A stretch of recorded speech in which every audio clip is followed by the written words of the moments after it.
That is a truly startling statistic. Men are clearly the ones most at risk of committing suicide. There has been a lot of talk about Ireland's high rate of suicide among young men, but older generations are also vulnerable.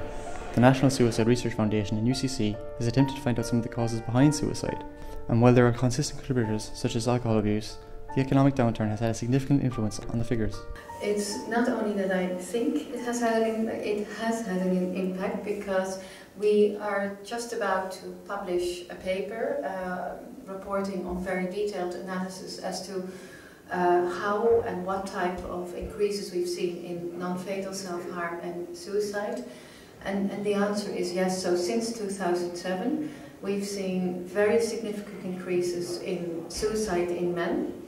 And between 2007 and 2010 we've seen a 30% increase in non-fatal self-harm amongst men. We've never seen that. So the increases were quite modest amongst women, but men who had lost their job, who were also suffering from alcohol abuse or depression, they were certainly at a high risk of suicide. And I suppose the bubble burst, we did notice a huge rise in calls that were money related, and that's just a fact.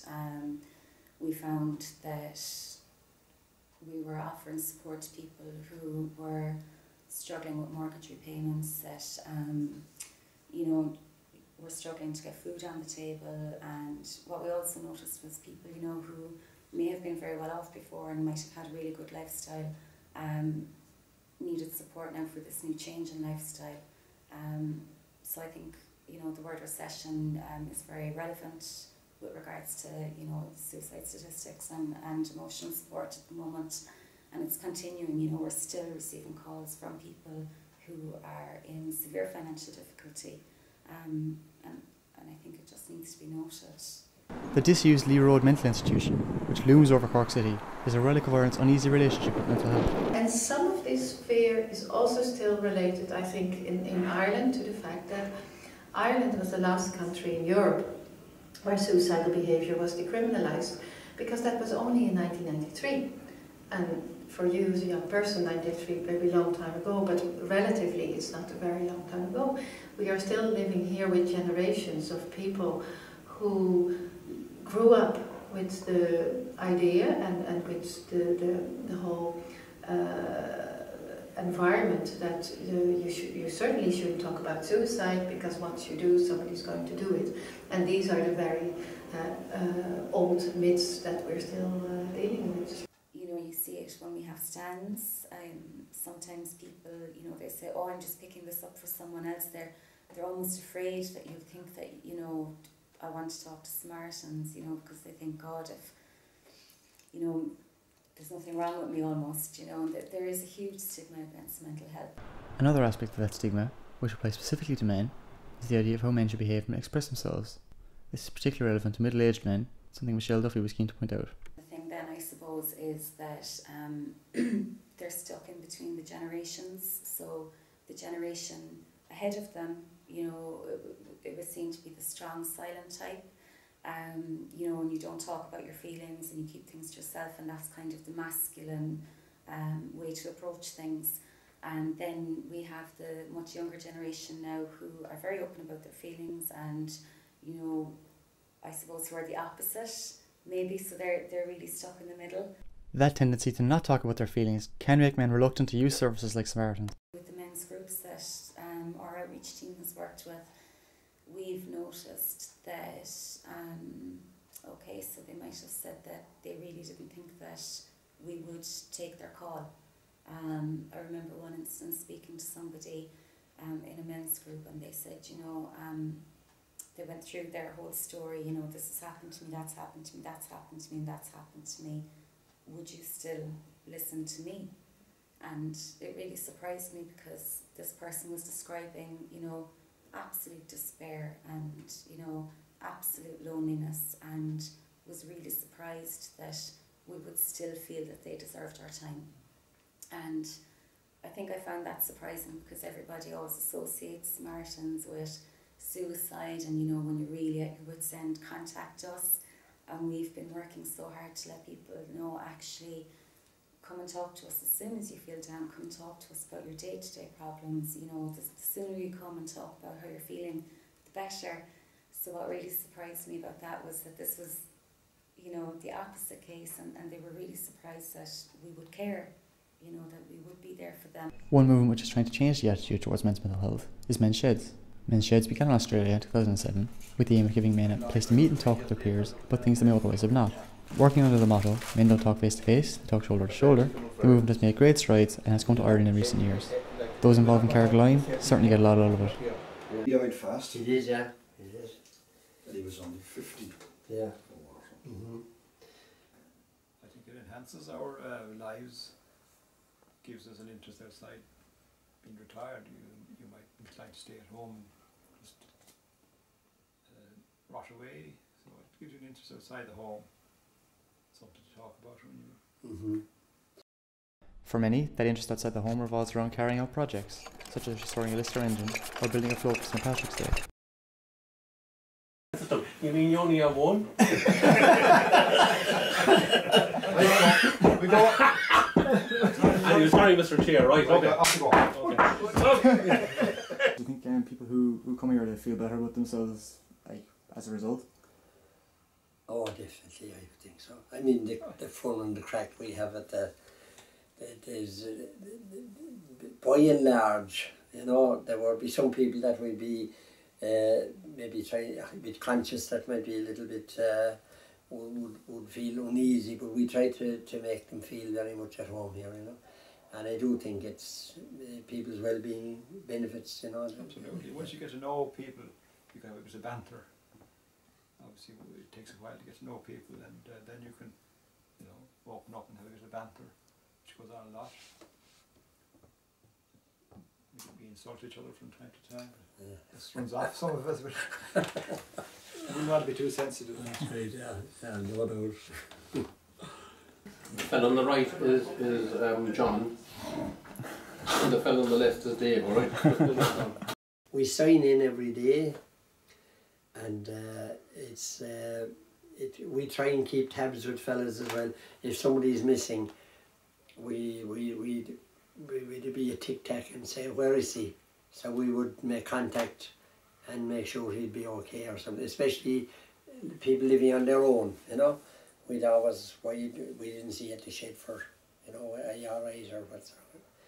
The movement is clearly a good initiative that can offer lots of men, particularly those who have retired, but there are some questions over its effectiveness for vulnerable people. Overall, I think it's a good development, but I would sometimes have a little bit of concern if the guidance and the support for the men who are coming together, if that's not optimal, then I think how is it possible that a friend or a peer can really pick up very well on signs of depression or suicidal behaviour, and even more importantly, if these signs are there amongst a friend or a peer, how it's being taken on. So I would certainly urge for some professionals to be involved, or at least that people can link in, because it's good that people share, but if then nobody knows exactly how to regulate and how to deal with it, then it could almost be kind of an escalating communication. Yeah. So yeah. But initially, yes, I am in favour of it. Yeah.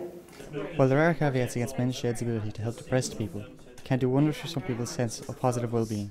Just one that springs to mind now, that when he came to Carrigaline, he didn't know anybody, he was kind of lost, and he joined the Active Retirement Association, and we started up at the same time as he joined there. So then he joined our group. I invited him along.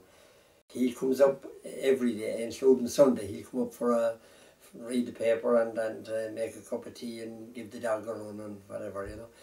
But he says many times, I'd be lost only for the shed. I wouldn't know what to do with my time.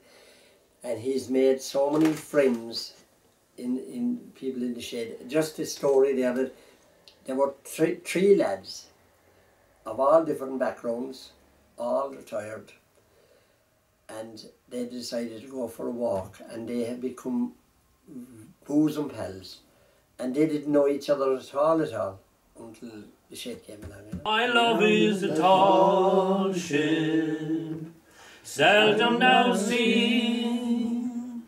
I'm originally from Cork City, a place called Sundaswell, and coming here to Carrickline was a big step for me, but I got myself involved with men's sheds, which was a great asset to me.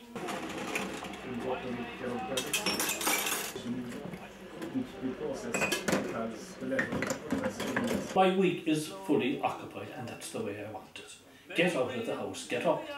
You know, give you an incentive, get out of the bed in the morning and get out. Do you think that's what this offers to a lot of people? It does, it does. Get yourself involved. You know, what's the point of staying at home? The wives don't want the retired men at home. Get out, and this is a great incentive for people. And mind you don't fall, step on the brace, lads, unfurl the topsail, you'll soon make your home on the watery main. Projects like Men's Sheds are doing a lot to raise awareness and generate more openness about men's mental health. There is still a long way to go, however, and the advice for people who are struggling remains the same as always. Talk to somebody, and I mean it's the first stepping stone. It can be really difficult when you're feeling depressed or you're feeling low to get the words out, and you know, oftentimes our phone might ring and we'll answer it and it'll hang up, and then it might ring again, and that could happen 3 or 4 times, and then maybe the 4th or 5th time the person might say, you know, I don't know what to say, because they've never said out loud what they're feeling, and you're literally bottling it up, you know.